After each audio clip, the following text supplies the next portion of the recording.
This is a continuation of the board meeting from yesterday. Welcome to the July 24th, 25th Board of Pharmacy meeting. Meeting is now called to order. First, let's have a roll call starting from my right-hand side. Ricardo Sanchez, public member. Alan Chad, licensee member. Debbie Veal, licensee member. Victor Law, professional licensee member. Greg Lippy, public member. Julie Kim, public member. Thank you. Quorum has been established. First, since we have a board member, Ricardo Sanchez, recently just been reappointed to the board, so we need the Chief Deputy Director, Mr. Chris Schultz. Please come in and conduct the oath for him.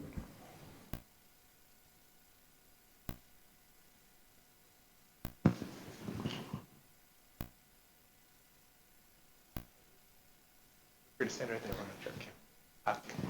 Please raise your right hand.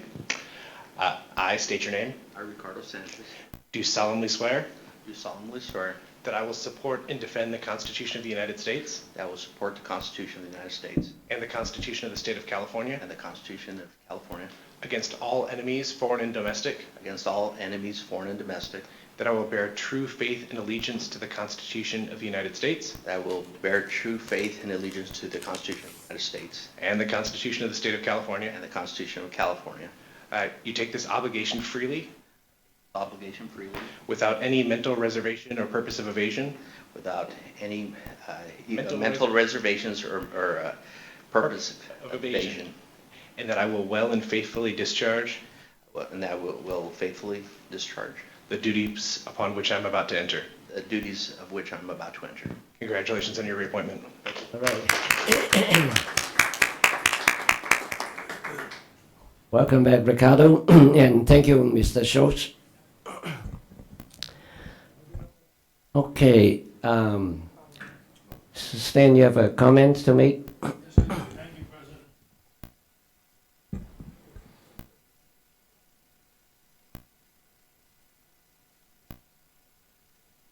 Can you hear me now? Yay!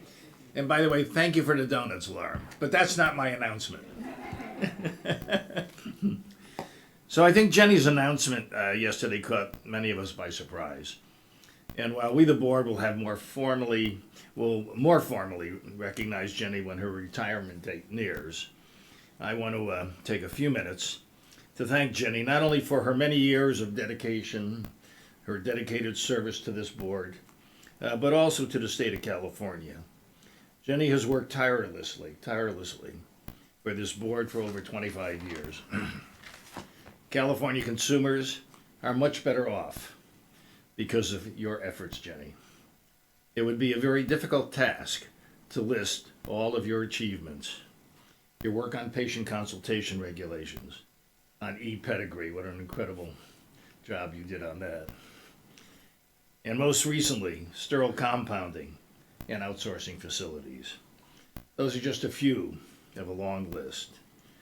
Jenny's efforts embody the board's vision statement: healthy Californians through quality pharmacist care.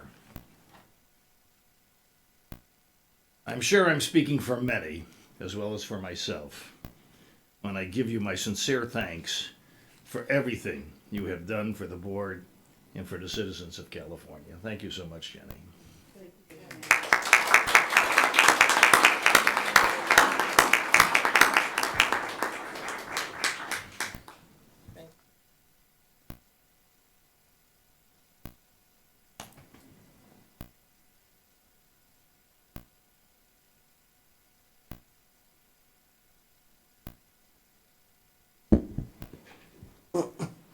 I've been given the microphone and the opportunity to speak.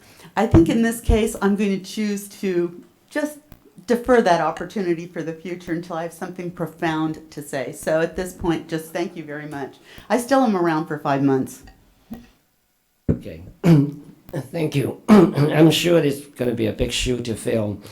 So in light of Jeannie's retirement, the board will need to have a search committee which might consist of 4 members of the board, to do a national search for this candidate. And I'd like some volunteers from this board to be on the committee.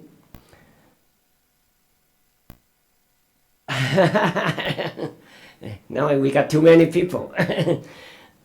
So beside me and the Vice President, Greg Lippy, I see we have Stan, Alan, Debbie, and Ricardo. Okay. Well, we'll talk about it between me and Greg, okay? But thank you all for the volunteer. All right, let's move on to the agenda item. Laura, do you need to have another, excuse me, get some water. Do you need another update from yesterday? The continuation of your report on the presentation on the Open Meetings Act and the conflict of interest.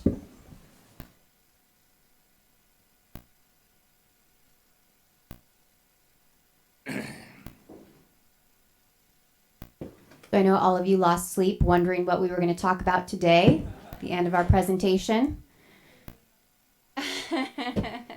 So we're back. We don't have a prompt for applause, so we may just say, okay, now applause. We have a mic sign. How about that? There. Yeah. So where we left off yesterday, we had finished talking about the disqualification and abstention during sort of disciplinary or enforcement matters, including licensing or APA-style conflicts. And those are the decisions that you make that affect cites and fines, or they affect applications or licensee discipline. And we had kind of just started to touch on what happens in other decisions that the board makes. And before I get into sort of the detail of that, I'm going to give just a little bit of background, because there's several areas or several sources of the law and of DCA policy that affect these this analysis. And so I just want to give you a little taste of it. It's not going to be complete, and I want to kind of lower a little bit of the expectation, because many of these situations are going to be very fact specific.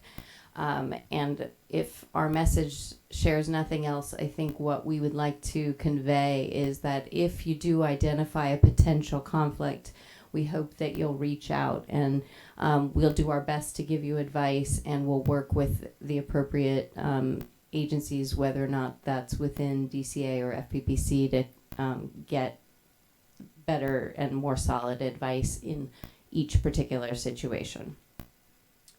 So the background for this is that there is the Political Reform Act, and we started to talk about that yesterday. The Political Reform Act is an act that basically governs all state offices and people with decision-making authority, and prevents them from exercising that authority when there is a financial conflict of interest. So if there is the potential for a decision that a public body makes that could impact either the person directly, the person's immediate family, including spouse or dependent children, and in some case children that are either living with, very closely tied to you, or a source of a gift or an income. So somebody that you're going to report on your 700, which kind of leads me to the next thing. So each year, and assuming office, each member and certain designated other individuals that include, for example, your executive officer, in our office, we're included in this, the report, the conflict of interest reportable. We have to file Form 700s as well, and each of the board members have to identify sources of income, sources of gifts, and any other reportable income on your Form 700. So kind of keep that in mind, because those things that you report on your Form 700 are likely to be the things that are going to trigger a conflict analysis. So if it's something that you're reporting on your Form 700, then it's probably, and there's an impact to one of those sources that you've identified there, then there's definitely a flag, and we need to probably have a further conversation about whether or not there's a conflict that would prohibit you from acting. So that's the one big analysis. Oh, and the agency that oversees the Political Reform Act and enforces it, and the one that accepts the Form 700s for filing, that's the Fair Political Practices Commission. So it's an entirely separate body from DCA, and shorthand is FPPC.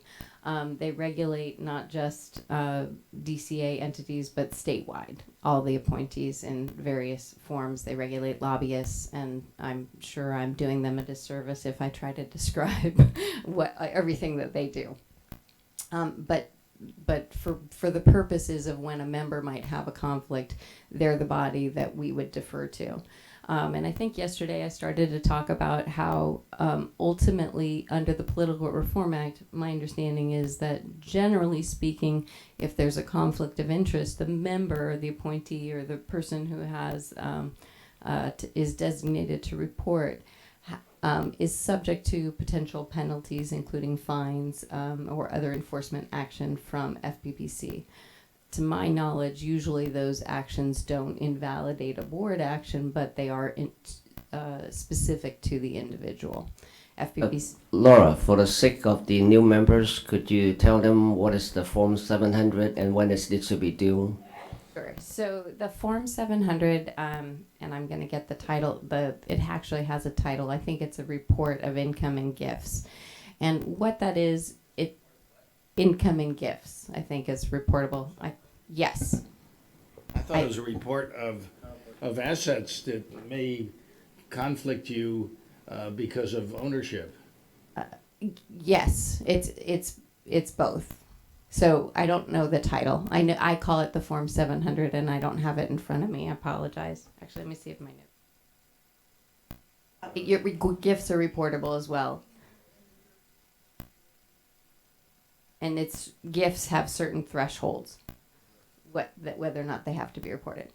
But the Form 700 is the particular form that the Fair Political Practices Commission, or the FPPC, has adopted that is required to be used by each employee, each designated official, which includes board members and others, to report the potential interests in a public way. That document is a public document. It's available upon request.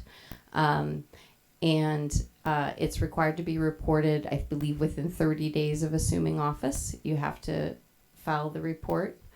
They're available to provide assistance. Our office is also available to provide some assistance as well. And then after you report initially, you have to report annually, and I believe it's by April 1st of each year, or March 30th in the early spring. Then again, when you leave office, there's a final filing requirement as well. So when I refer to the Form 700, it's, and like I said, I might be getting the title wrong, but on that document, that's where you would report any income from either your employment. If you have holdings, you report those there as well, and gifts are also reportable on that form. What is the threshold? I mean, I've been making, and I can talk to you later if you prefer. Yeah, on the specifics of the reporting, I hadn't prepared that for today's presentation. I'll ask you another time. Okay. I just want to clarify also that those are gifts with a T, not gifts with a... Correct. Gifts. There we go. Yes. So the important part is that's the items and the income, or the gifts that trigger reporting are the ones that we're really concerned here with. And the department independently has adopted a regulation that designates which officials within DCA have reportable interests and to what level they have to report. And as you might imagine, all of the board members, not just pharmacy board, but each of the other boards as well, and including positions within the board, including your executive officer and your assistant executive officer, are almost they're all designated positions that you have to report. And the types of report are different. So if you have income, I believe, under the pharmacy's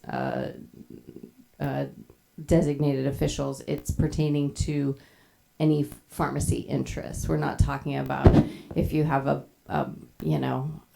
balloon business, a balloon making business. I don't believe those are going to be reportable for pharmacy board members. So it's interests that are pertaining to the area that you have control over as board members. Question then, where you have to report stock holdings and so on, are you saying you only have to report stock holdings in companies that are related to pharmacy? I will have to double check that, but I believe that that's the. And I've been doing it wrong, and I've been, submitting 40 pages every time, so. You just like to report. We can check. Well.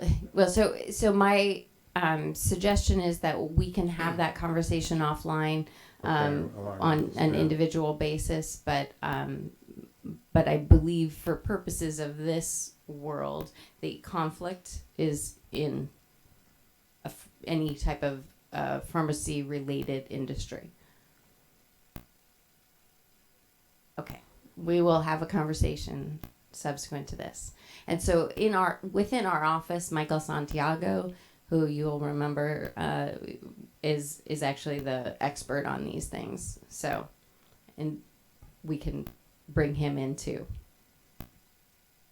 Okay, so that's just a little bit of background.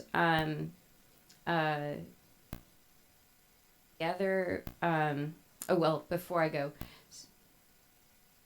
beyond that, so I'm gonna.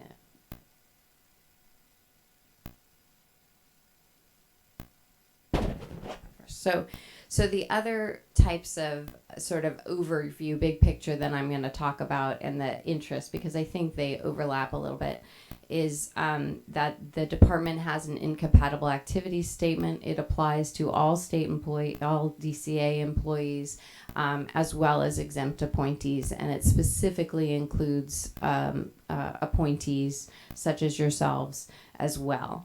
And that policy I know it was part of the training that you've had. You'll see it in your board member orientation, and it's if it's not already, it should be part of your board member procedure manual. But the takeaway there is that state officers or employees shall not engage in any employment, activity, or enterprise that is inconsistent, incompatible, in conflict with, or inimical to his or her duties as a state officer or employee. And insofar as it applies to exempt appointees, it also prohibits engaging in those activities that might result in or create an appearance of conflict, resulting in using the prestige or influence of the state or the appointing power for private gain or for private gain of another, using state time, facilities, or supplies for private gain or advantage, using confidential information for private gain, or providing it to non-authorized purposes. And that's just that there's additional provisions too, but those are the ones that generally might be implicated in the board's actions. And so that's just sort of the groundwork that I just want you to be aware of. The third piece that in some instances might also trigger is actually there's a U.S. Supreme Court decision called that was taken by the I blanked on their name, but the Trade Commission. Federal Trade Commission. I'm like FTC. Sorry. The Federal Trade Commission took action against the North Carolina Board of Dental Examiners some years ago now, and it was the concern there had to do with the potential for it was anti-competitive conduct. So the Federal Trade Commission focuses on anti-competitive conduct, and in that case, there was a concern. The the North Carolina Board of Dental Examiners had prohibited a certain type of conduct by non-licensees. And the Federal Trade Commission saw that as a conflict, and so ultimately it issued fines to that board. And there was a lot of litigation over it, and the end result was that the U.S. Supreme Court actually issued a decision. But the key piece of it was that there was a concern whether or not they were immune from liability, and the U.S. Supreme Court determined that they weren't. The focus of a lot of our training in response to that decision has really been just when you make your decisions, as long as the board is making them in the interest of the public and putting the public interest first and the consumer protection first, we believe that you'll be insulated from any of that, but either that type of liability, but also the appearance. And so in one of my examples that came to mind since we originally prepared this training some years ago, and so I wanted to kind of bring that up as well, because that's kind of in the background. The department's big picture goal is, generally speaking, that when you sit on a board, this board its focus is consumer protection, and when you are on the dais, as you are now, you're making decisions based on consumer protection. That's your mandate. It's in both the board's law, in multiple places actually, that says that, you know, when all other interests are considered, the first interest is consumer protection. And so a lot of times we speak in our office about having which hat are you wearing, because we recognize that the members that are appointed because you're very involved in the industry, and we recognize that, and there's a value to that. But we really want, when you're on the dais, that you're making decisions based on consumer protection, and that's the primary focus that we have on that. So, and we recognize that sometimes those interests clash. So, so now we'll step into kind of more specific, or not too terribly specific, but sort of more more particular situations. So, particularly professional association relationships, and we started to go into that yesterday, and that is that frequently professional or licensed members on boards are also members or officers of professional associations. And generally speaking, if you're just a member, being a member of an association is not going to create a conflict. However, sometimes if, for example, you are an associate, you're involved in the hierarchy of the association, and the associations, generally speaking, their interest is to protect members or to protect a profession. It's not to protect the public. And often there is consistency there, but it's not always entirely that way. And so we want to recognize when there is a potential conflict in those two roles. And we ask that you sort of consider which hat you're wearing when you're making the decision, or if there's a conflict between those. So a board member who's an association officer may have a duty to advance the interest of that association. That's not unreasonable. But sort of the questions come up with, in what situations do the board members who are the association officer, when do they disqualify themselves? And how do you assure the public that you're in that status, you're acting on behalf of the public interest? So, and so again, we come back to our hat analogy. Which hat are you wearing when you are dealing with board business? And we want you to be thoughtful about that, and to know that when you're acting as a board member, your duty is to wear your public protection hat. And if you're in doubt, you can disclose that role to board members. You can disqualify yourself if you're not sure, or of course you can always seek advice from our office, and you can do that offline in a context that's privileged, so that we can help give you advice that's based specific to your fact pattern. So, Kelsey's going to give us an example. We take you back to our fictional board of arborists, and in this scenario, the president of the board of arborists also is an association member. And she comes to Laura or I and says that the association has some business that they're going to bring before the board. And in an attorney-client communication with Laura or I, she asks whether or not the board can use this specific title, because she thinks that it may be in conflict with the professional associations, one of their titles that they use for its own private certification. And so she has that conversation with us, but fails to disclose that she's also the newly elected president of the association. So in that scenario, I think Laura and I would give the advice that to disclose early and often if you think you have a conflict, and to let us know when your role as somebody in the association changes. And then that would need to be disclosed to the full board and may result in a disqualification if that came before the board, if that title portion of it came before the board. So That's the example that I was mentioning that made me think of the North Carolina decision and the potential for it having a chilling effect on competition, because there's a protection aspect that's being advanced by the association, whereas the board's role is really focused on the public interest.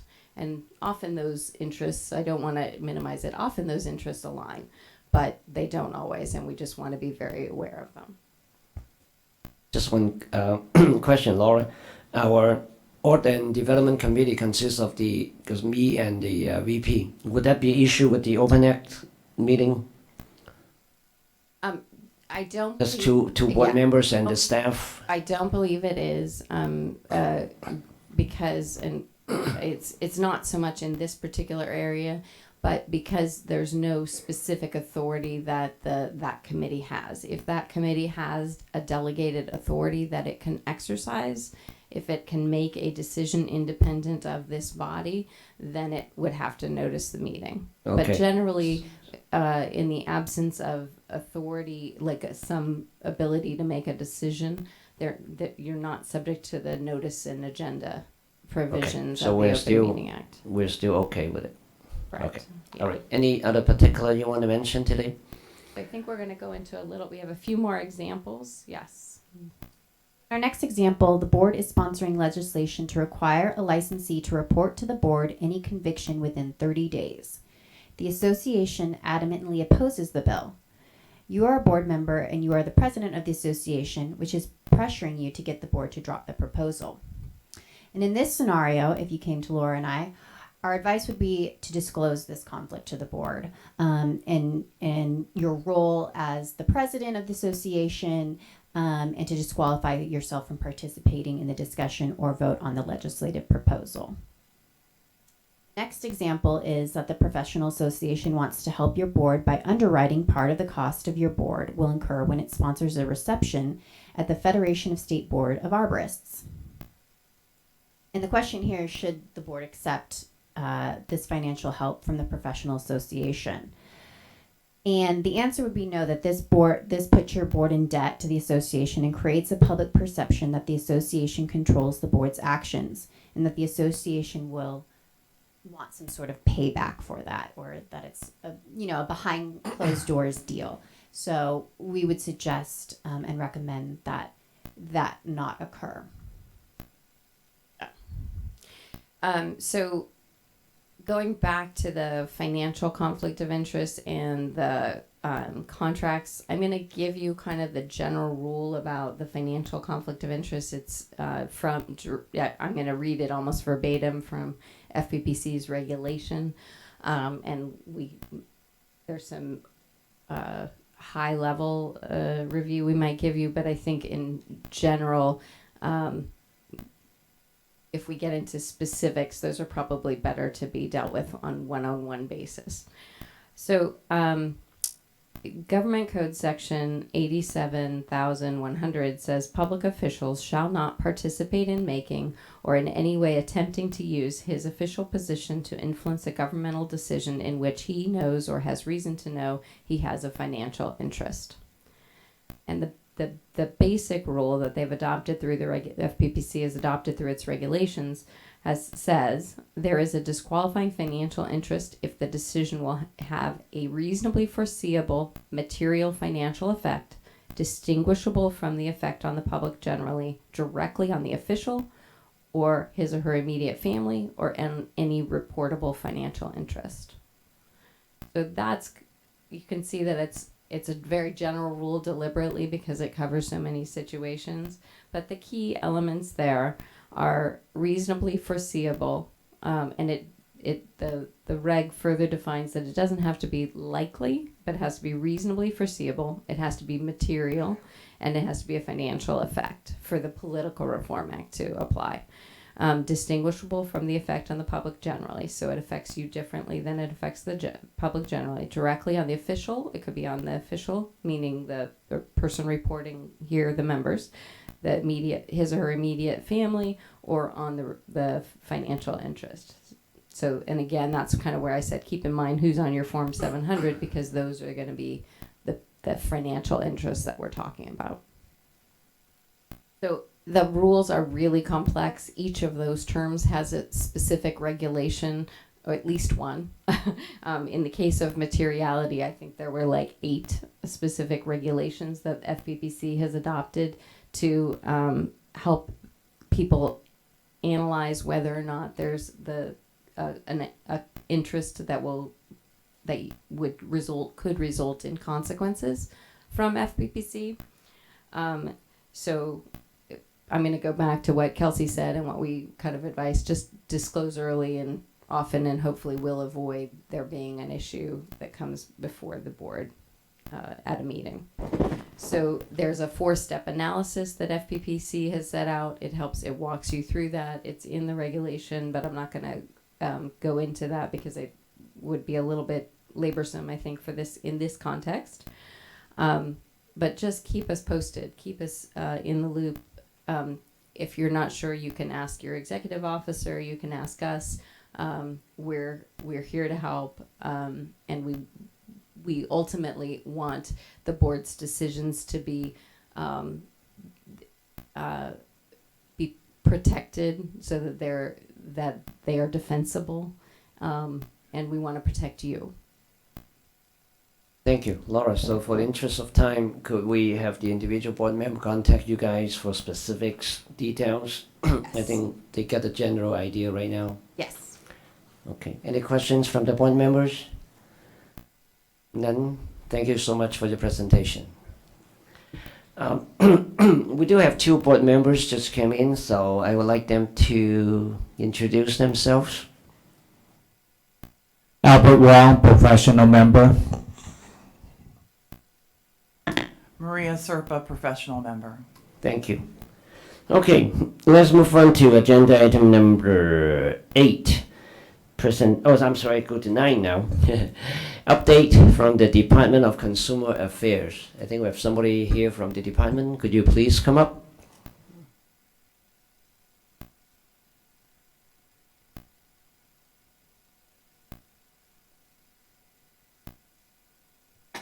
Welcome, gentlemen.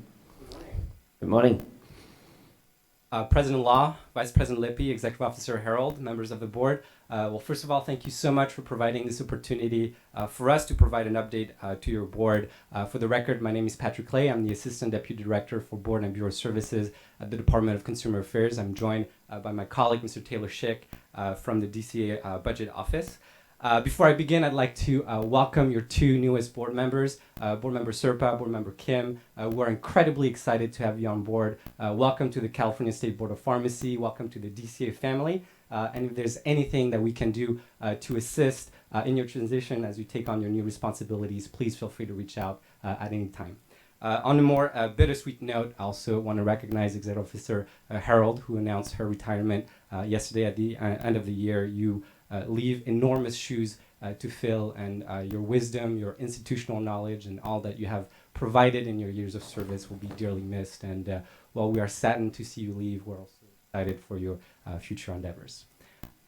So with that, I'm going to start my update. The first one is regarding the director's leadership call. On June 25th, the director had his first board member and advisory committee leadership teleconference. We had over 30 participants in that call, which included board presidents, vice presidents, committee chairs, and vice chairs. During the call, DCA provided updates on Parata, Assembly Bill 2138, the executive officer salary study, and the regulatory process improvements. With the initial success of this teleconference, we plan to host another one in the near future. Stay tuned for the next date. My next update is regarding licensing and enforcement work groups. On April 10th, the department hosted its first licensing and enforcement work group meeting. We had over 60 staff in attendance. We convened executive officers, bureau chiefs, and key licensing and enforcement staff, and began to identify business processes that will strengthen our boards and bureaus in the areas of licensing and enforcement. Since then, the work groups meetings have been meeting monthly to discuss specific ideas to innovate in the areas of licensing and enforcement, whether it is process efficiencies or areas for collaboration. So for example, in June, the licensing work group heard from Dr. Morris, the executive officer for the Board of Registered Nursing, and learned more about BRN's Cloud Drive and ways that the platform can streamline license application processing. My next update is regarding the Substance Abuse Coordination Committee. On April 23rd, the department reconvened the Substance Abuse Coordination Committee.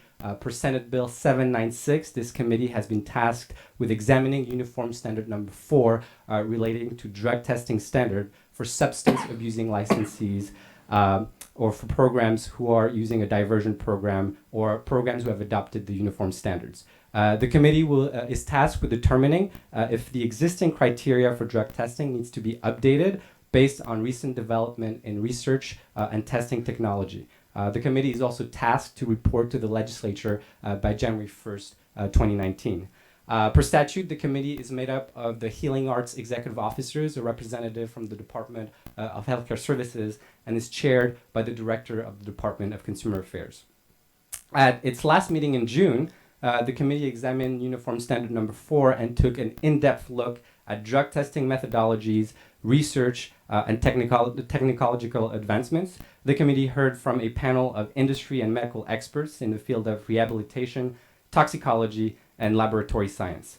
The committee voted to adopt some technical changes to Uniform Standard Number 4 and decided to further examine the issue of testing frequency at its next meeting.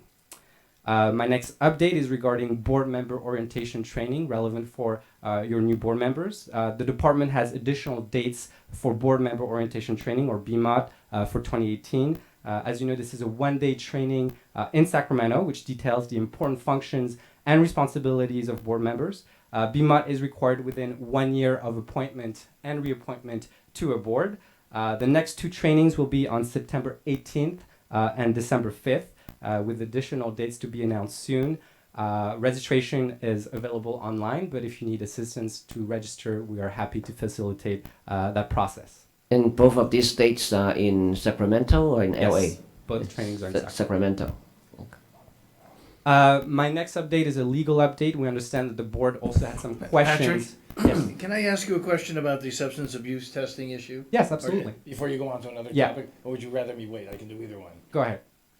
So that has been a real curiosity of mine and maybe others around the board table. Currently, the requirements are that substance abuse testing be done for somebody who is on probation or who has been involved with a disciplinary action involving drugs or alcohol. Okay, I'm sorry. Thanks, Cesar.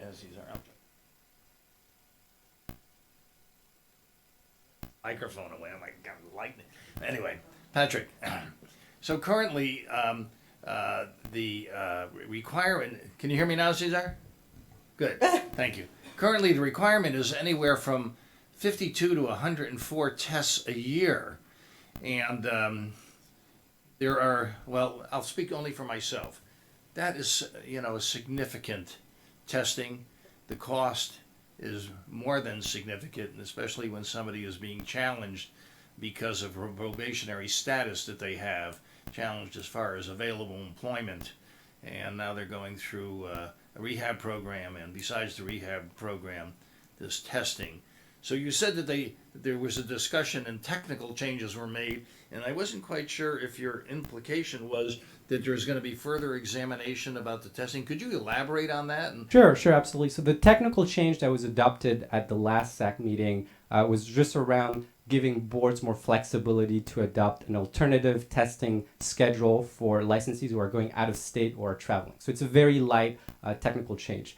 The issue that you brought up, which is the testing frequency, is still under discussion. I think there was definitely some discussion around cost, and I think part of the challenge is that the cost structure varies from board to board. So some boards have the licensees pay for the cost of testing. Some other boards defray the cost for the licensees. So there's still some discussion about what's the best cost structure, but there's also some discussion about what's the most effective testing schedule. And I think part of the committee's responsibility is to see if there's academic research or other groups who have similar experiences in terms of being able to indicate if there is a good testing schedule that allows the balance between ensuring good consumer protection and that the testing does catch individuals who are substance abusing licensees, but also ensuring that the testing schedule is accessible and ensure it doesn't scare away a potential licensee from entering a diversion program.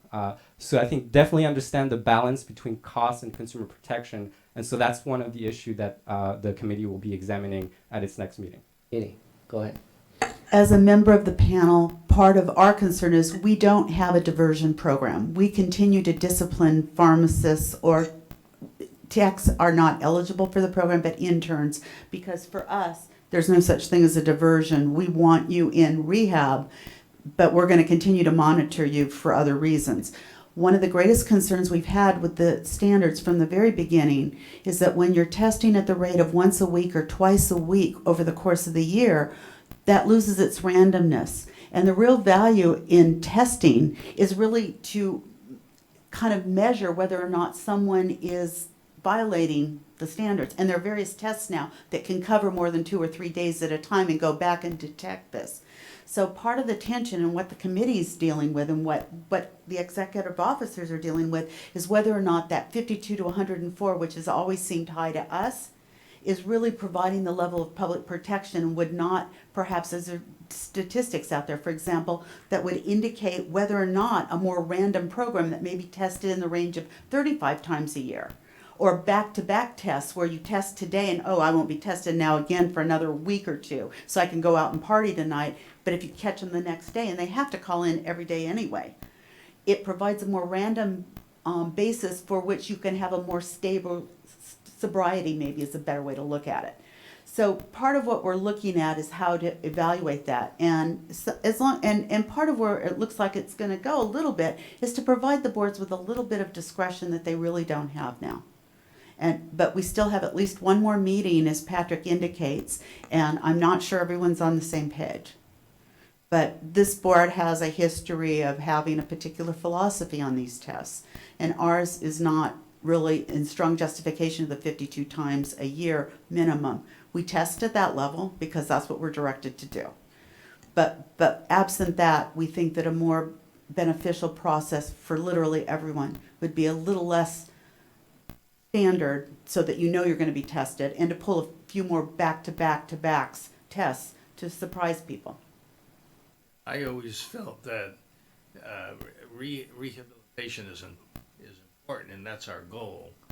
But sometimes the financial implications cause you to wonder, is it more than rehabilitation that behind this program?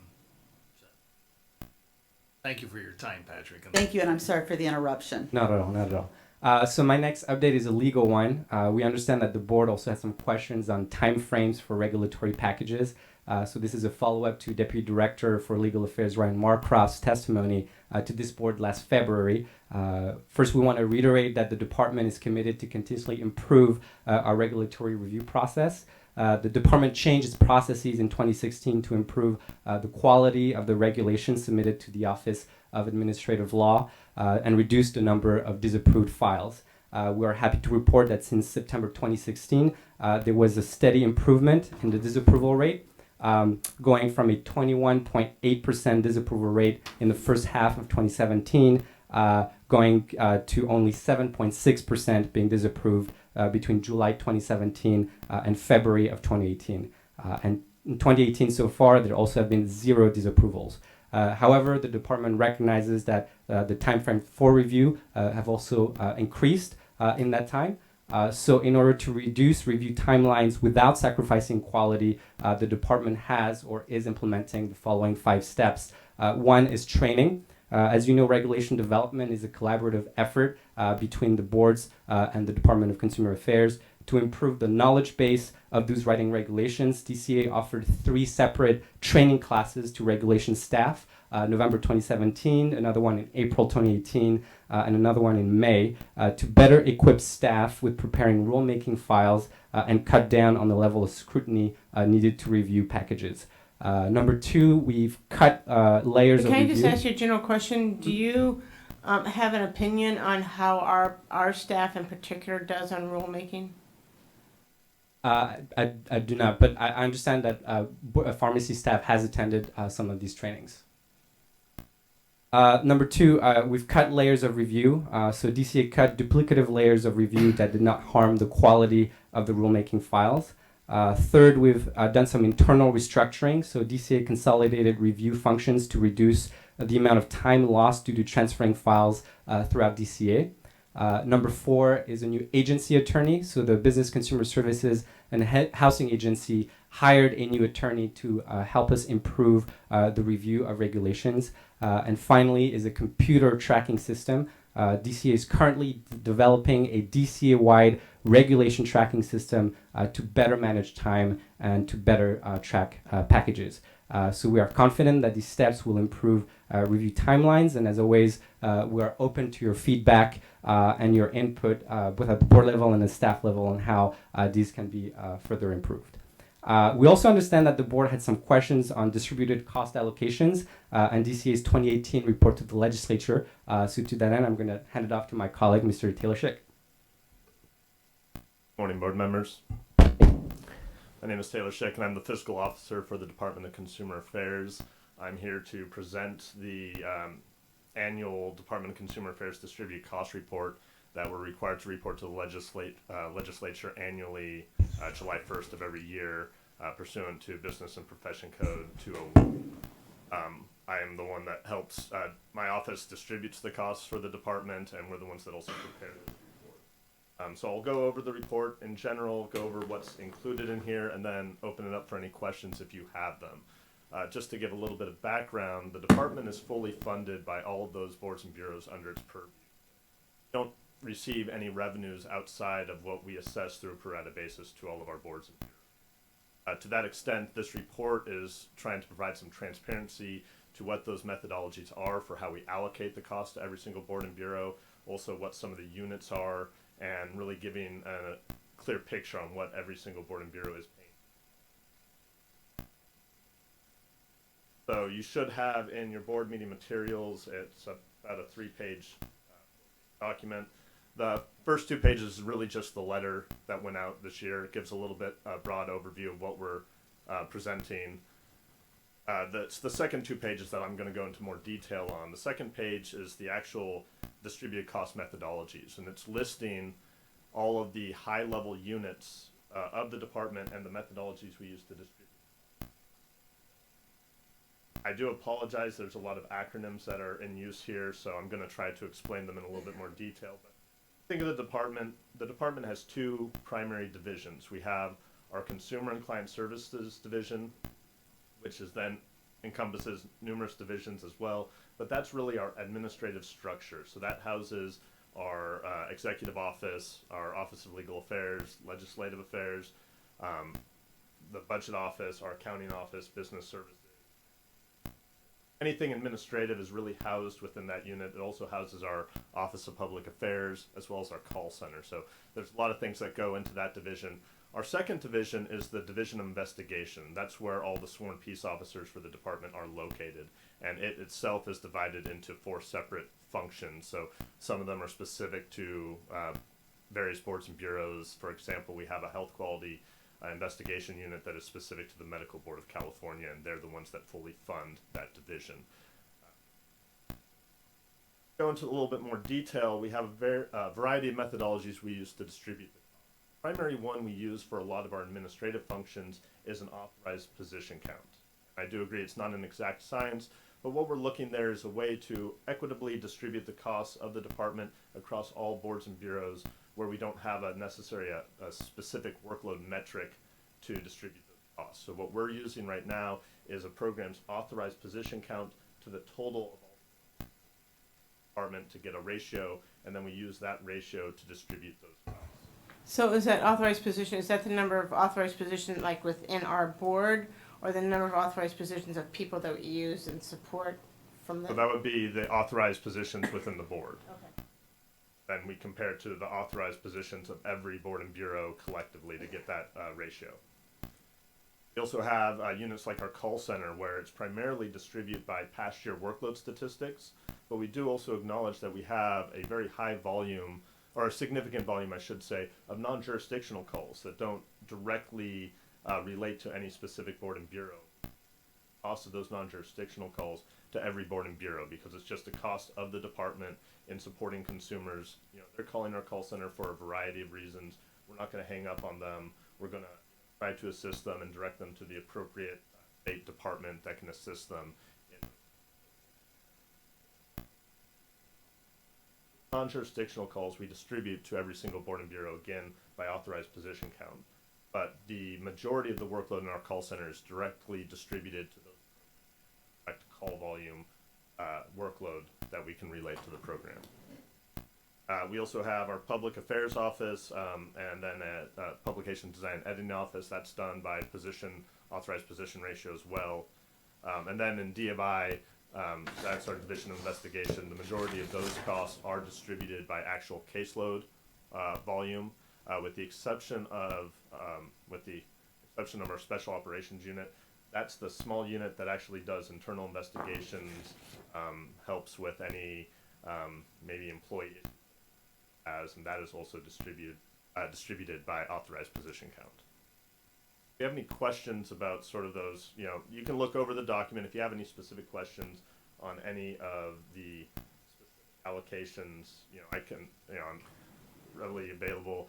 Ginny could email me and I can provide responses. No, it's not a question, but it's something I noticed which makes me feel good. That is one of the bones of contention that we had in the past was that although we were not using Breeze, we were being charged for it. And I see on this, if I'm reading it right, we're no longer being charged for it. That's correct. So effective, yeah, and unfortunately it took us a while to make that change, but effective 1819, only the programs that are actively on Breeze are paying for the Breeze system. Great. Thank you. Unfortunately, those years have passed.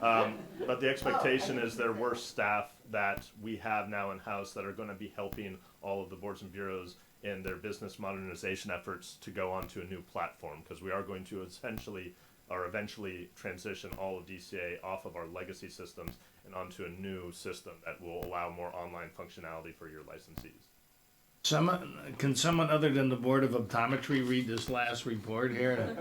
So, and I do apologize. I did provide the board with an electronic copy, and I do, you know, this chart here is, and this is good. This is not the detailed level. This is a very high level summary of all the costs of the department.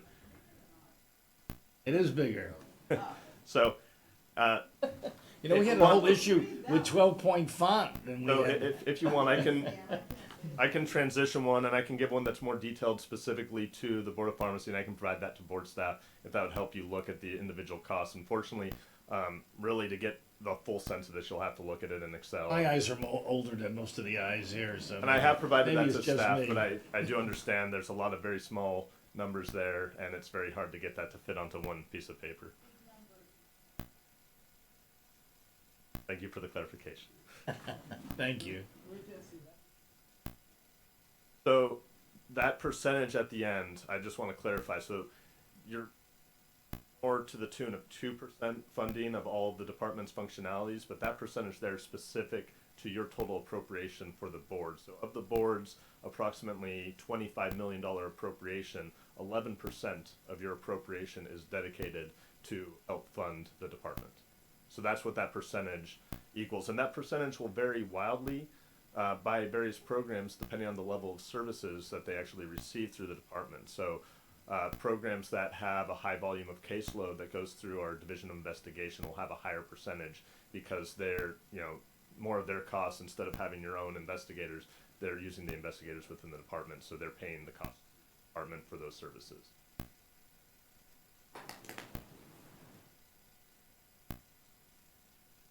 Have any other questions? Any questions from the board members?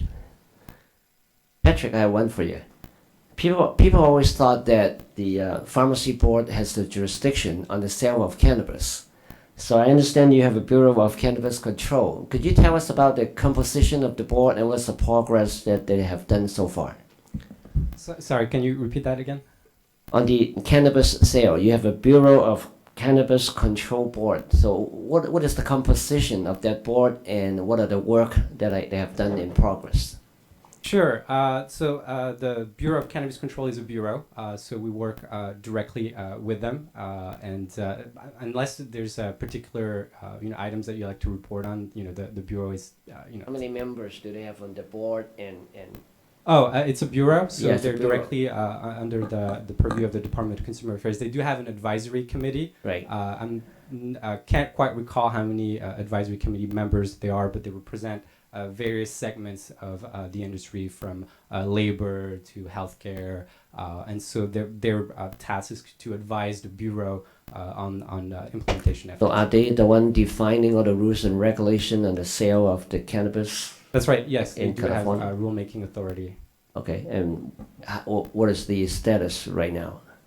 On particular regulations, or Yes. I'm not sure, but I can report back to you in a particular. Could you please, information. in of case course, somebody yeah. asks me, so we Yeah, know. if there are particular licensing activities that you like to have a report on, I'm happy to get that for you. Yeah. I mean, I just noticed that they actually have more authorized positions than we do. They do. They have 219 authorized positions and we have 111. I mean, so are they just out there like making sure all the, well, you don't, but it would be interesting to know why they have Yeah, so many. I think part of it is I understand that, cannabis is a new industry in California, which, as anything that's new and startup, requires significant outreach to the California population. So I think there was a desire to make sure that the Bureau is equipped to make sure that the population understands the implication of legalized cannabis in the state. Patrick, can you explain the difference between a bureau and a board? Sure. A bureau, is an entity under the Department of Consumer Affairs. A board is a board that's appointed by the governor's office, the state assembly, and the Senate, and has a semi-autonomous authority over the industry that they oversee. So one is direct and the other is semi-autonomous? Sure. Yes. Okay. And what goes into the decision of whether to make something a bureau or a board? Very complex decisions that are above my pay grade. Okay. Good So, answer. Member Libby, it's statutory. This It's is a trip to it's the Laura legislature. talking. It depends on the statute. So Okay. it's been decided by the legislature. Okay. Thank you. All right. Thank you, gentlemen. Thanks a lot. Okay, next on the agenda item is the report from the executive officers. Okay, Ms. Virginia Harrell. Hey, thank you very much. Okay, I've got a number of items here. One of them you'll be happy to hear we've already discussed. First thing, our substance abuse billboards are still under development. We are nearly at the end of the process, we think. It's a little bit like trying to get a regulation out sometimes. We are trying to get a $0 contract in place for this particular billboard. There is no cost to the state, but the state has an interest in ensuring that we are not doing business, especially since it was a gift, getting something that we are giving something back to. So there's a $0 contract that's being evaluated. It's been stalled under review for a couple of months now, really since April, I believe. And we are in the process now of trying to jettison that out, and I think we're at the near completion stage for that. We still have to do the contract though. But this is the billboards board. We'll have 5 billboards throughout the state. We've got the message, we've got the billboard, we've got everything but the contract in place to put it out there. So it's coming. In the interim, we have also redesigned our webpage as the board directed so that we have a more interesting and engaging webpage to deal with issues that deal with substance abuse so that patients and our licensees can find resources and information on our website more readily. So that's already up. Any questions before I go to the next agenda item? So anyway, we hope to have these up shortly. It's taken too long, and we're hoping to get it out. Like I said, we need a little bit of help right now. We're waiting for the vendor who's actually giving us the billboards to supply us with the $0 contract. And until we get that document from them, and they've had it for a little while, may not be the biggest issue for them at the moment. We have to wait. So, but anyway, it is an important program and progress for us to move forward with. The Substance Abuse Coordination Committee, you've heard a report. Mr. Lay just gave us one, so I'm going to move on there unless there are any questions about where we are with that. Again, the issue for the reformation and the reestablishment of the committee was to take a look at whether or not that 102 to 52 or 104 to 52 range for that testing for the first few years in the program is too much or appropriate. And so it looks like at least one more meeting, perhaps 2. We're running out of time as the end of the year draws close. Any questions about the Substance Abuse Advisory Committee? Okay. Report on the certification of the CURE system by the Department of Justice and the resulting changes.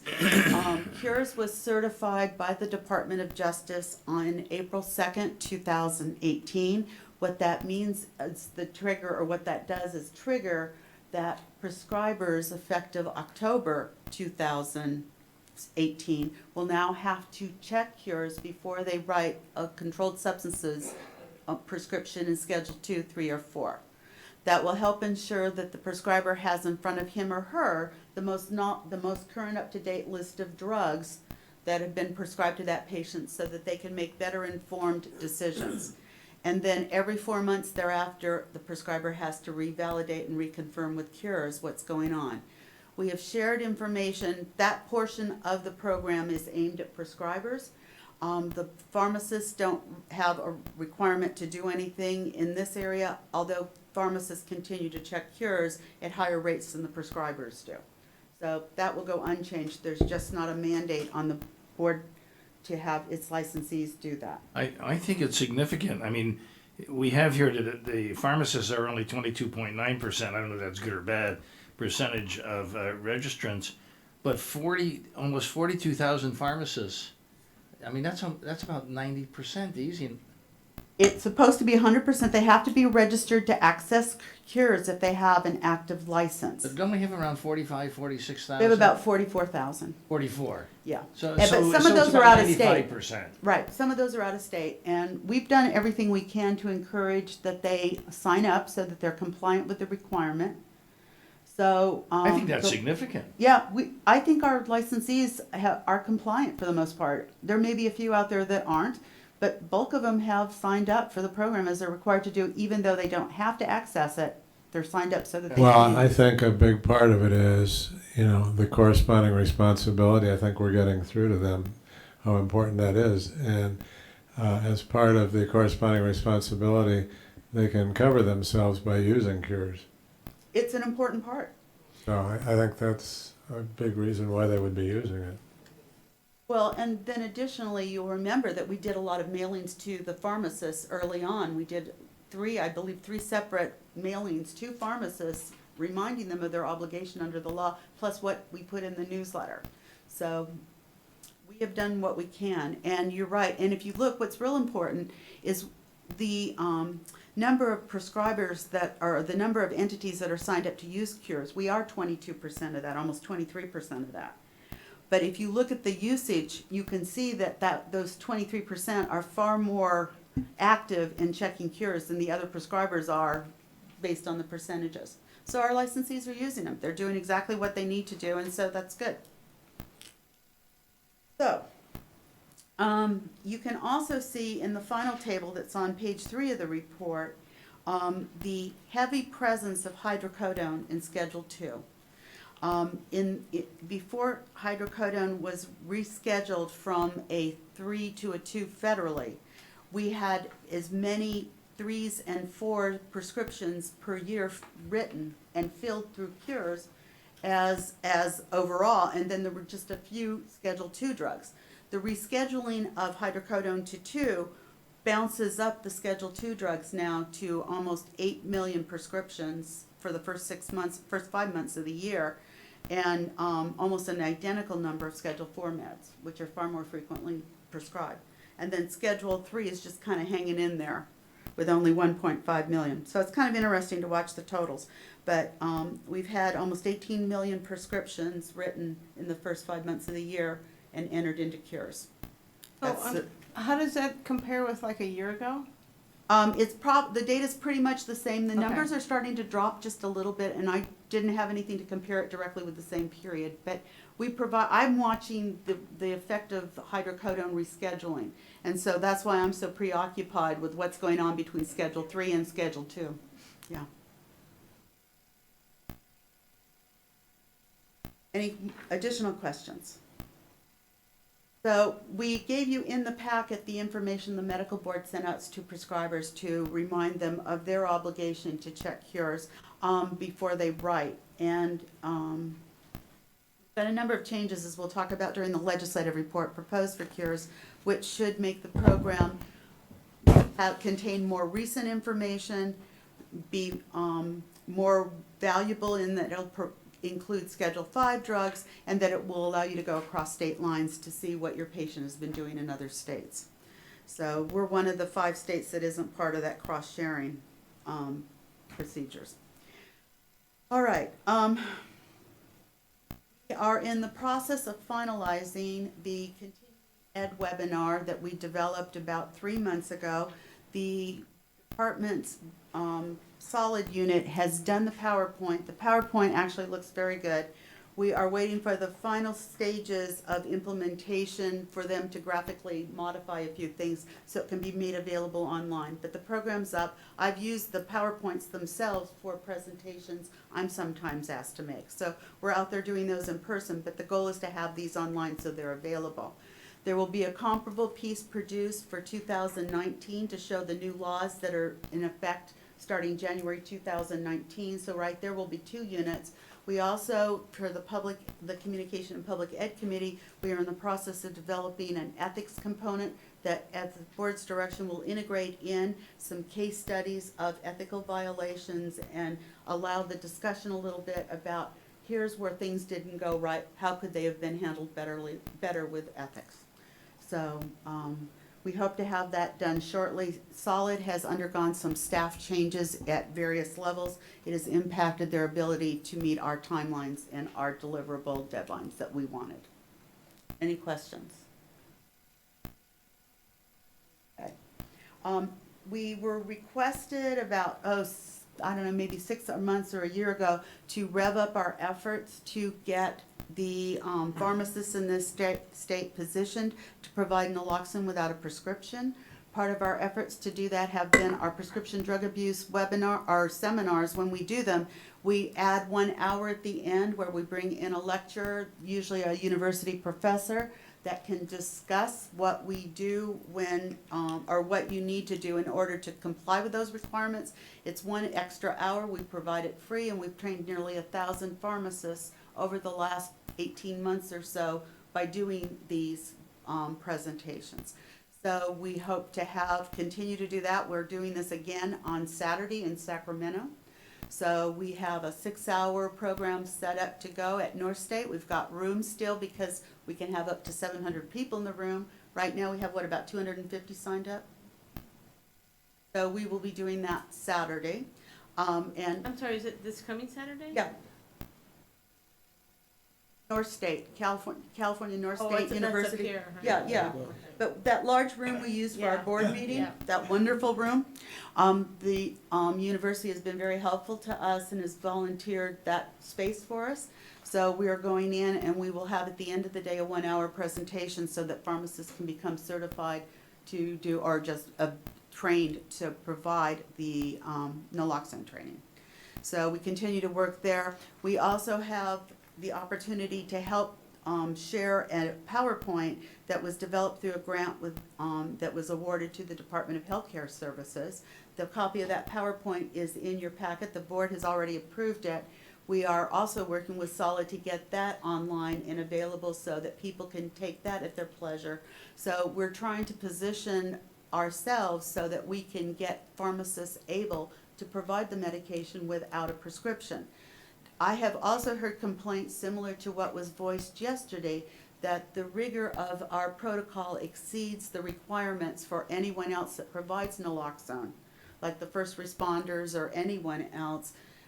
And so one of the items that we may address through the Public Ed Committee is whether or not it's time to reconsider the elements in our protocol and whether or not it would be better for public protection if we scale that back a little bit so that the pharmacists are more inclined to provide the counseling and the session they need. Yeah, I've noticed on a couple of other pharmacy board websites that they've scaled back their requirements, and so this is a national trend. Yeah, we want patients to know how to take the meds. It's not that we're trying to eliminate that particular obligation, but when it comes to the point that a pharmacist hesitates to provide naloxone because of the other commitments in the pharmacy, I don't think we're helping the public too much. So the fact sheet in and of itself that we hand out is particularly valuable, I think. And that is one requirement we have. Yeah.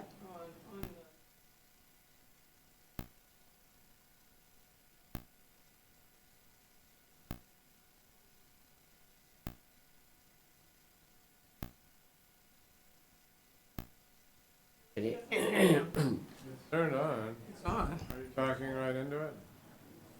Okay.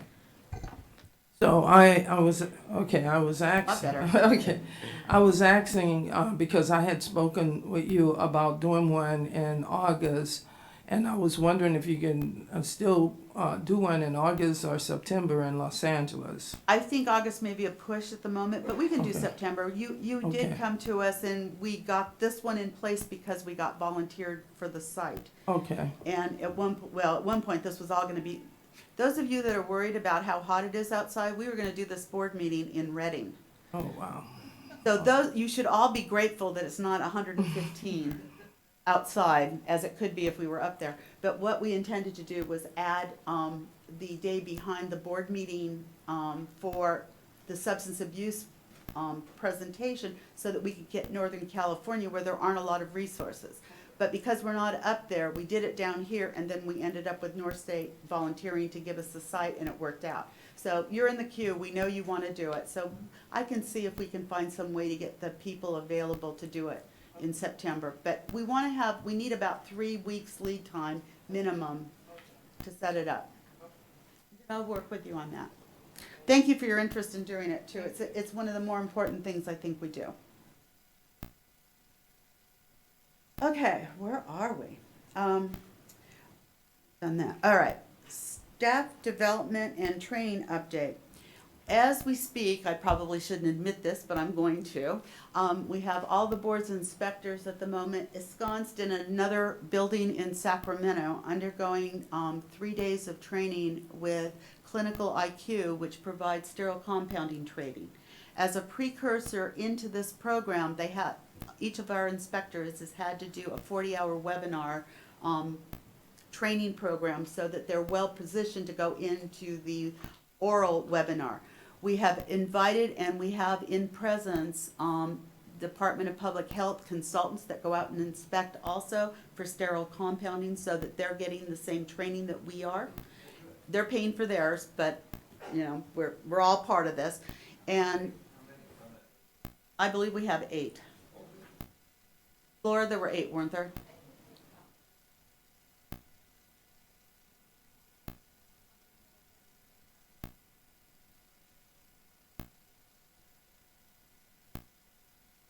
But every year, we do this training, and we do it as a refresher every year. Some things change a little bit from year to year. This makes sure that our staff receives the most up-to-date training, and they're positioned to go out and do the important requirements that are necessary to do sterile compounding inspections.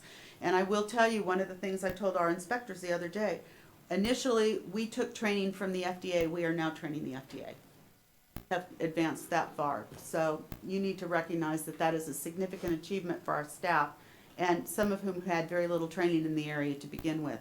But we never can sit back and rest on our laurels. It's constantly going to be driven that you need more and additional training, and we constantly are checking to see what other training we need to provide. We've provided a lot of time with the testing firms over the last year as well. So that's been important, because it's important for the integrity of the real performance of sterile compounding, and to a degree outsourcing. I think this is very important, because oftentimes you hear complaints that the inspectors have different variations on the inspection. So we want to make sure that all the inspectors are on the same page. That way, anytime when they do the inspection, it won't be different from one place to another. So I appreciate you for the efforts. Well, I mean, I think that's true with compounding, but I think that's true with non-compounding. It's true of everything. Yeah. We have jobs because the practice of pharmacy isn't singular from place to place to place.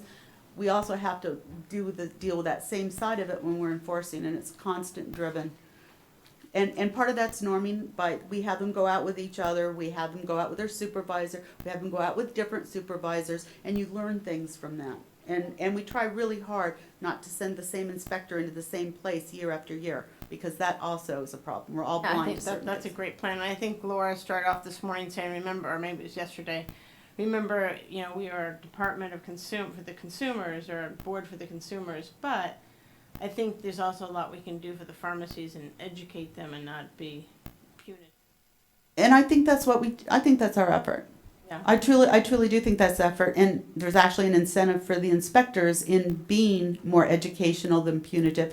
The punitive requires them to write reports, which adds to their plate.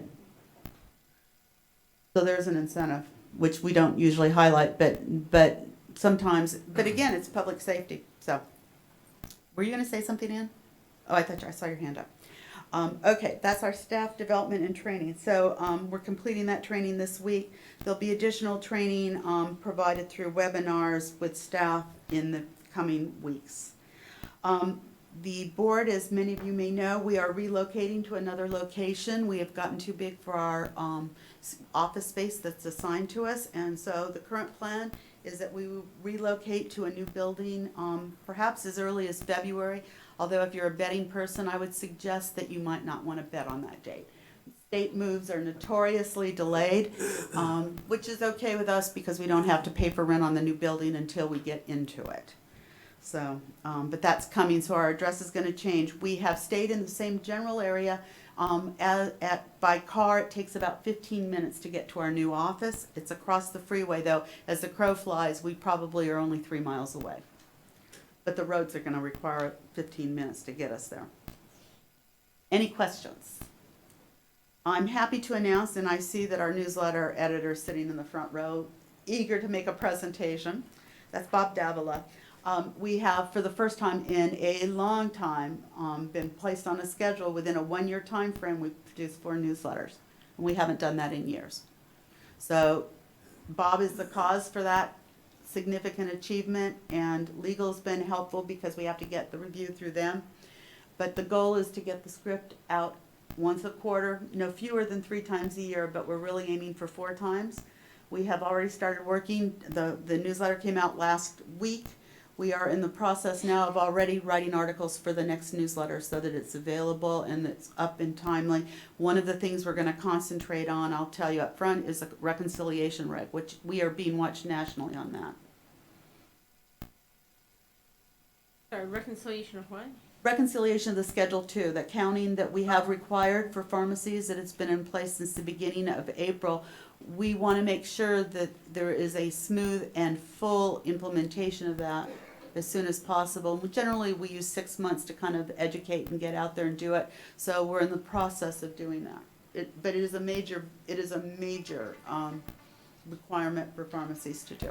We haven't- Has there been much pushback on that from the, that you've heard about yet? No, the only pushback we got initially was on, we do it this way, do we have to conform to your requirements? We do inventory reconciliation, or we do perpetual inventories, or we count our drugs this way. The requirement is they have to be compliant with our reconciliation rec, that's how it was written. And so we're still doing educational compliance, we still will be doing that for a while, but we believe that this, by counting the Schedule II drugs every 90 days and reconciling them, will be a primary means that we'll be able to cut the losses that are being observed and reported to us. So we have data to track it. One of the most frequently asked questions we get on this, do we really have to report 1 and 2 pill losses? Well, the answer is yes, but what we're gonna do is just put them aside, and all it does is show that you're counting and you've done exactly what we want you to do. You've detected that there's a minor loss. We're not gonna discipline anybody for a loss of 1 or 2 pills, that's ridiculous. We can't do, I mean, that is just out of control, So part of that is to educate the public. This is what we're doing. Our newsletter is a primary means by which we do that. And it's also something we talk about during our prescription drug abuse our seminars. I don't know what to call them, but. Jenny, when they do the reconciliation, only at the pharmacy they know what they have, but we as the board, we don't know what amount Schedule II they have. Well, we could find out how much they bought if we need to, but the real issue is we expect the pharmacies to manage themselves. Where they have a loss, they have an overage. But particularly the losses, they have to report to us. The overages, we want them to identify how they could have had an overage, because it means there's a process flaw in there somewhere, or they forgot some drugs that they bought that somehow didn't. But can they submit the information on the cloud so we know exactly what they have, and then if any major change, we will detect it right away? So that we monitor the inventory in each pharmacy. We don't have we need to be the size of the marijuana bureau to do that. We have 7,000 pharmacies, and just monitoring that in and of itself would be a pretty full-time job. And right now we don't get reports of acquisitions. There is no obligation for a pharmacy to tell us when they acquired controlled substances. They are required to keep records in the pharmacy. Mm-hmm. They're not required to share those with us unless we ask for them. Well, so I mean, if there's any discrepancy, we will not know until we go inspect it, and that's maybe too late by that time. It may be, but they have an obligation to report losses. So if there's a discrepancy and we go out a year later and find out they identified the loss but didn't report it, then that's a different matter as well. And that's part of the requirement in the reg, is to report it to us. Well, in the past, by the time we catch up with them, there's a big loss already, and that's my concern. So we could have, we could know exactly what's the current inventory if they report it to us. So if any major change, we will detect it right away. But as is right now, all of my experience here is that, by the time we find out, it was 100,000 tablet loss, and that's, that's not acceptable. I completely agree. The issue for us, though, is this is a big change, because right now they only have that biennial inventory they had to do for the DEA once every 2 years. Now, during that 2-year period, they're actually doing the count 8 times. So by doing the more frequent counts, we're hoping that that will allow the losses to be fewer, and they'll catch it sooner. And that's the goal. And it's only the 2s. We don't know where this is going to come in yet. It's just a start of where we're going. But we wanted to put in the hands of the pharmacies some requirements and some tools they could use to help monitor, because that 2-year period these days is too long to wait to do the count. And I'd love to have some means to do exactly what you would suggest. That's a whole different level. I mean, and this is maybe a little bit off the topic, but I'm thinking maybe you might. I think my microphone's on, isn't it? Yeah, I can. See if you why do you have any idea why the cannabis group? I understand they're new, but they have like double the inspectors we have, and I think they have a lot less sites. Politics. It was the way the program was set up. Oh, okay. But keep in mind, too, we have undergone substantial growth in the last few years to meet our mandate. And we are self-funded by our licensees. We already have relatively high fees. Now, we once had very low fees. Part of it is being driven by outsourcing and sterile compounding, which are very expensive. Our programs are very expensive to do what we're doing there. No, are they self-funded? No. Well, they have a fee. I don't know how they're funded. They're funded a little differently. But there are 3 other departments involved. Their Department of Food and Ag goes out and inspects where the marijuana is grown. The Department of Public Health has a piece. The Department of Consumer Affairs has that piece, and then I think there's still one other one. So, but the PYs that you heard, those were for the department, and we agree they got more than we got. They got 6 attorneys out the door. Sorry, girls. As all I can say is that sometimes it's an unfair world. What are you going to do? So as we demonstrate the need for staff, we can add staff. And Albert's proposal would certainly add a few staff to us. All right. Any other questions? All right. I am now up to the Department of Healthcare Services. One day, about 2 weeks ago, I got a phone call from the Department of Healthcare Services asking if we knew anybody that wanted to operate a drug take-back program and receive funding for it. And I don't get offers like that very often. The Department of Healthcare Services has received a grant for drug take-back services. So I am going to be working with them on some process by which they are going to establish a reimbursement mechanism for drug take-back services. And since we have the regulations that are in place and we're sitting in a position to help alert our licensees how they can get reimbursed for operating drug take-back. They are particularly interested in collection bins, but also there's an availability of mail-back envelopes. So stay tuned, we'll see where that goes. But it was a pretty incredible offer. Questions? All right. I had the honor, and I believe it was an honor, to be asked to speak as a state representative and the only state representative at the USP's newly found workshop on safe compounding. My presentation talked a little bit about what California's experience has been with respect to compounding, what we've learned, and then most importantly, what's going on with Section 800 and how difficult it is to be compliant with USP 800, that what the wherewithal is and what the high expense is for the pharmacies in order to become compliant. And that I also added that because California was the first to really move in this direction, we have also bought up the talent nationwide. We have bought up the portable units that are available to do some of the sterile compounding while you're compounding while you're retrofitting your pharmacy. And that for other states it's going to become a problem because we're going to be better positioned in this regard because we are so far out front as compared to other states. And the other thing is that I started reporting on what we've observed is that initially when we first started licensing, when the licensure requirements for sterile compounding kicked in 2014, suddenly had a certain pool of sterile compounders in California. That number has now dropped about 10% as entities either find it not commercially viable for them to do sterile compounding, or they can't perform the requirements, or they're fearful that they're not meeting the requirements that we have in our law. So we've seen about a 10% drop over the last 3 years in the number of sterile compounders we've had. What it's worth, that's what it is. Our non-residents have stayed flat. But are what they are. Sometimes you don't know why. Have in the room, I believe, at least one person from the Department of Corrections. This is the next top. Oh, I'm jumping down, but I'll deal with this one now since I couldn't wait to get there. The prisons have just through a trailer bill to the state budget altered the structure by which they're going to do drug distribution. Topic that's been discussed over the year. Oh, I'm trying to back away from it. Ooh, yeah, I can hear.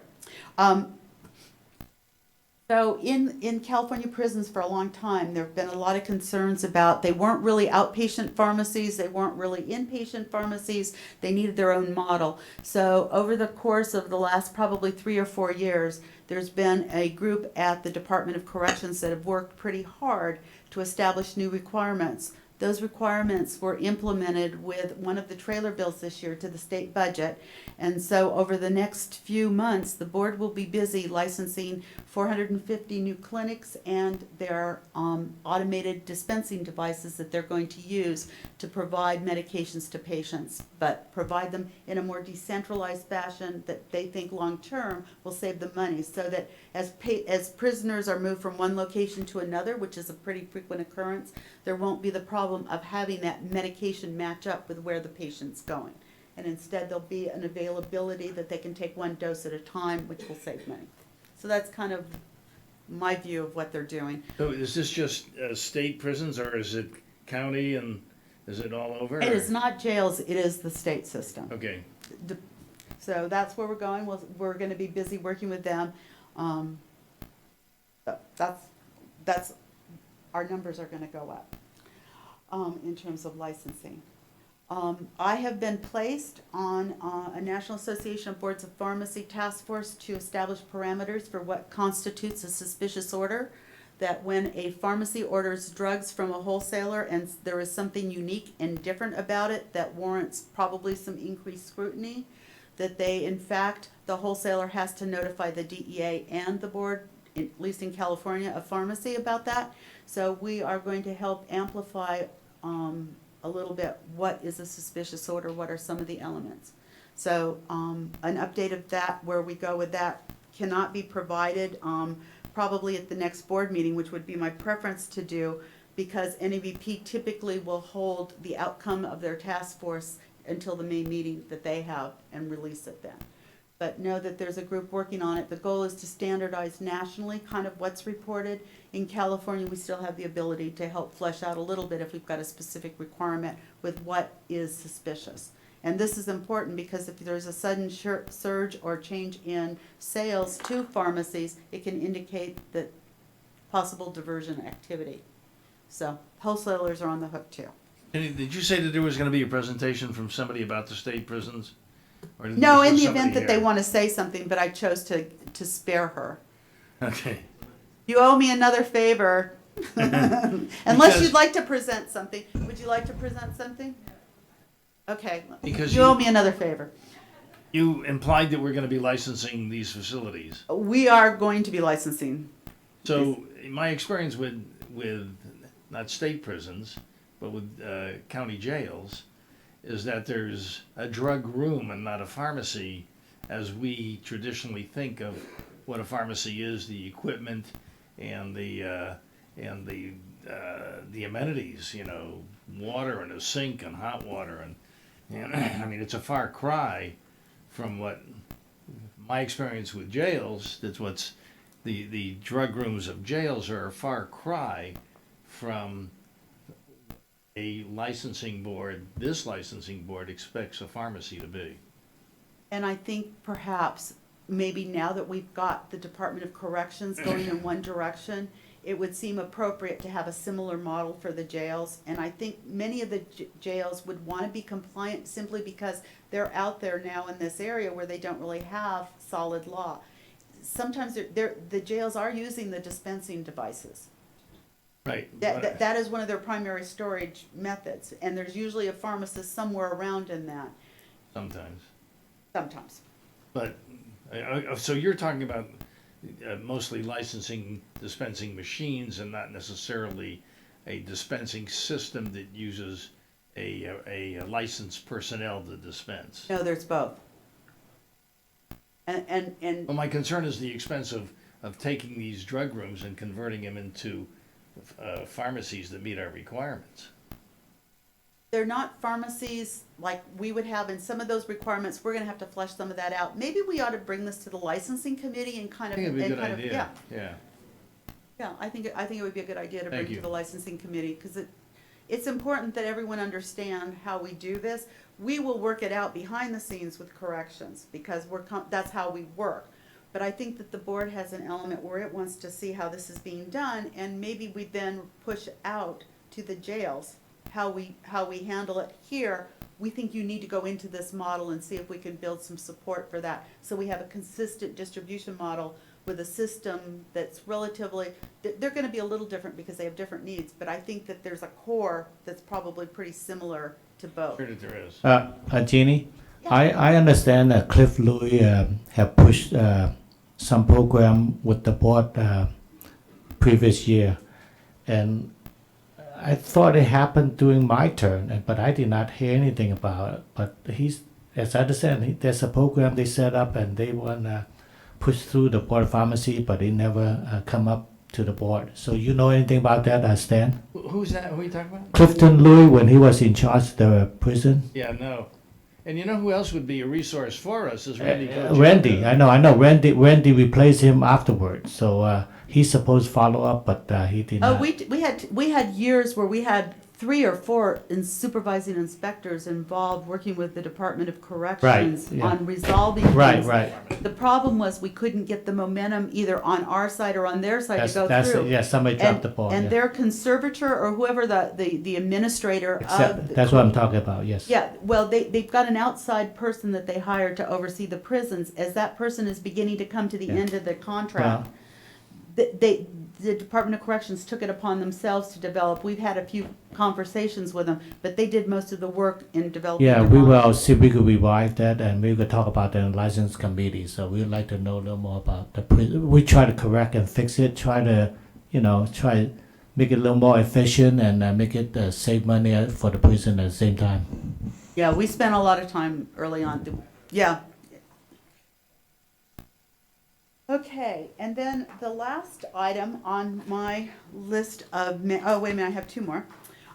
We have in the EO report, because we didn't know quite where to put it, the statistical comparison of data in our enforcement and in our licensing programs from year to year. So the actual data and we have a 3-year retrospective where you can go back and see how we've changed over the last 3 years, whether it's gone up or down or what the percentage is. You can read that data. I have, I don't want to bore you with reading the specific EO report, but a high-level summary of what that data says is provided in the EO report over about 1.5 pages. So that will give you a flavor for what the key elements are of our enforcement and our licensing programs. But the specific detail is provided in about 15 pages in the back as one of the attachments. I think it's attachment 5. I can't find it, and it might have been a dream, but did I read someplace that there is the beginning of sharing of cures information between states? It's going on with other states. We're not authorized I thought there was the beginning of a bill. We have a bill. Oh, is it in Ledge Red? Yes. Okay, good. But regrettably, we're not positioned. Because of what they did to it. Okay. Thank you. I did have a couple questions on the enforcement statistics. Okay. So it looks like, I mean, according to the numbers, and maybe it's just because the numbers are so small, and in 2015-16 there's a lot of compounding stuff going on, but the number of interim suspension orders and penal code 23 restrictions has drastically dropped. Is that because the compounding was such a hot issue in 15-16? Now we're licensing them, and do you think that that's what caused that? Part of it, but to do an interim suspension order, we do at the front end. We identify the violation as being significant, and we need to do something right now. It can be a reluctance sometimes, as Mr. Room indicated yesterday, because it is a lot more work for them to do the interim suspension order, because they literally have to have that accusation done before they can proceed, and that's one problem. But during 2014 through 2000, really, and even through today, not quite so much today, compounding took over everything, if you will remember. It monopolized our efforts in licensing, and we've restored balance there. And in enforcement, then we had the following problem where we had to inspect and enforce. And so a lot of that went on there. But part of it is just the nature of perhaps the violations, and perhaps we've changed procedures so that we are more quickly geared to identify ISO situations, that when you get arrested with a certain set of combinations, the unit that receives the arrest notifications or the loss reports comes straight into the number 2 or into Ann, and at that point we make the decision. But that was done to facilitate and streamline the process because we were concerned that by letting it just go out to investigation, we weren't getting the interim suspension orders that we really needed. Okay. And then the other thing that is that the number of pharmacy technicians on probation has decreased. It is what it is, yeah. That's just, because I think A lot of we them always- are surrendering their licenses. They will go on probation and then they will surrender their license once you put them on probation. Okay. That tends to happen. The discipline occurs, but they choose to leave the profession rather than put up with probation, which has attendant costs. Often the techs are on probation for drug offenses as well, and the testing element there is a problem for them. Yeah. Thank you. Flipping back, I was all prepared to pull out statistics. I figured, okay, let's see if I can even read them. All right. Well, it's a better font than the pro rata. Not much. Well, no, this has got to be at least an 8, and that had to be about a 2. It was bad. I think it was bad for all of us. Okay.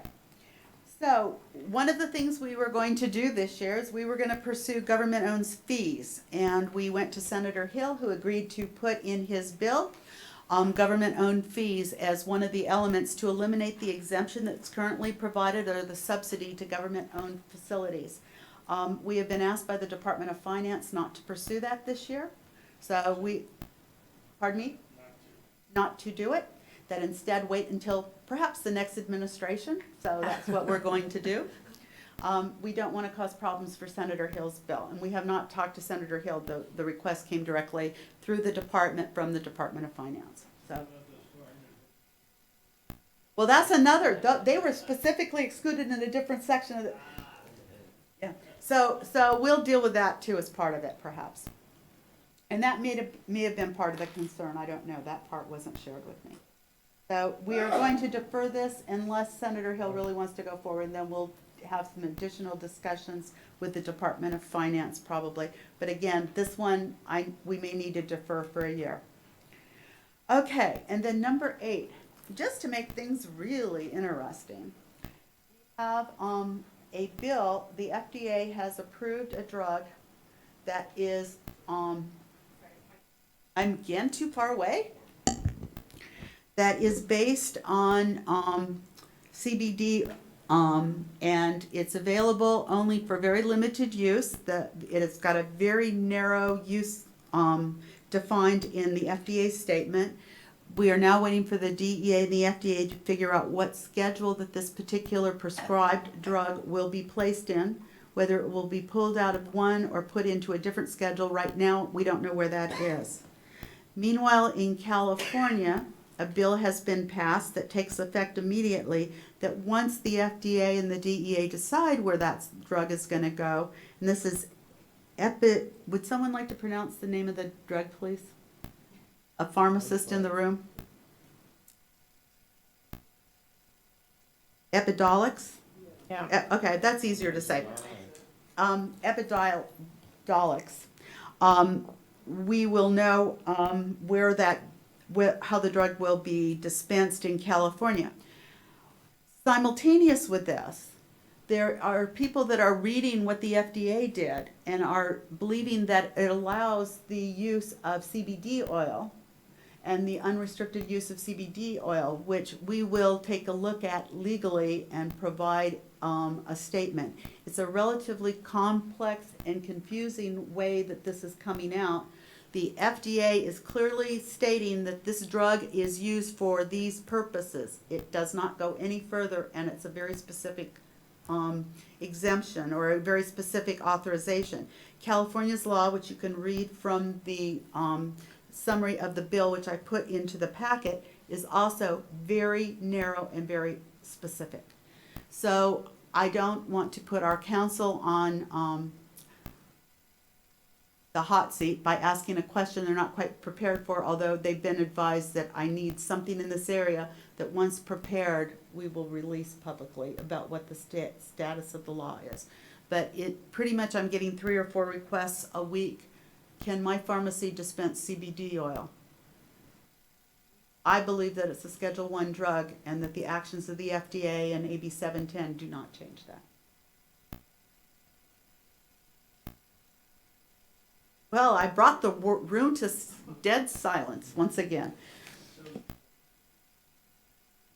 I mean, if it has a medical use, I mean, this has always been the big deal about the marijuana and the derivatives of marijuana.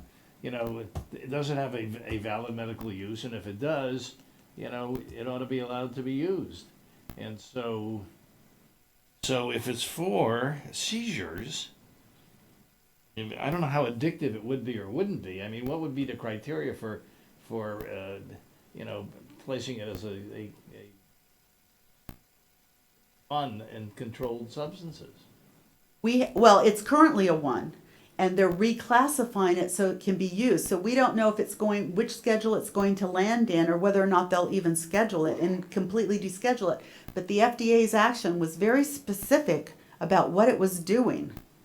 And normally they're not quite so specific. And then California's law is equally very focused in terms of what it does. And there's probably no coincidence that that has happened. So right now, we don't have, the drug isn't yet authorized to be dispensed. They're just still working through that process. Once the FDA does do that, though, California will have the position that they can immediately prescribe and dispense this drug. But it's for very narrow indications.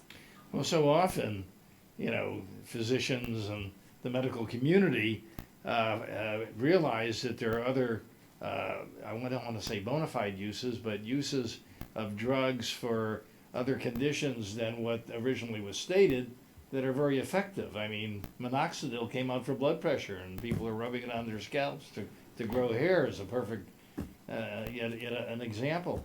But, I mean, you know, once it gets out there, people are going to find other ways to use it and use it.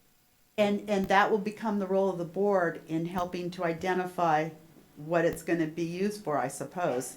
You may choose to defer the decision, I don't know, but it's going to be complex and it's going to involve law enforcement. There's going to be layer upon layer with this. Right now, medical marijuana is legal in California. Are we saying this specific drug would be considered a Schedule I in California? Well, it would be allowed, this specific drug would be allowed to be prescribed and handled by a pharmacy for the uses intended. Now, what Stan's bringing up is the off-label use of the drug. And if we go there, I don't know. There's like all kinds. Normally, we don't get involved in this. We are like, there's no ground under our feet here. Yeah, it's a real can of worms. But to answer Greg's question, no, you under federal law you still can't legally prescribe medical marijuana. So it's not a prescribed-ish drug. Under the previous understanding of marijuana, you would write a recommendation letter that could be taken to get you a medical ID. Now it's legal for recreational use. So you could go to a medical marijuana dispensary or a marijuana dispensary to get it, but you couldn't go into a pharmacy to get it. Correct. I mean, any DEA registrant would be putting themselves in jeopardy by handling it and handing it out because it's still Schedule I under federal law. It's still Schedule I under state law too. It's just been allowed to be used recreationally. Not through a pharmacy. So I have nothing more to add. I'm sorry that this is confusing, but sometimes we don't have answers. We get future agenda items is what this is. Okay, any questions from board members? Public comments? If not, let's take a 5 to 10 minutes break right now and then we will reconvene. Thank you.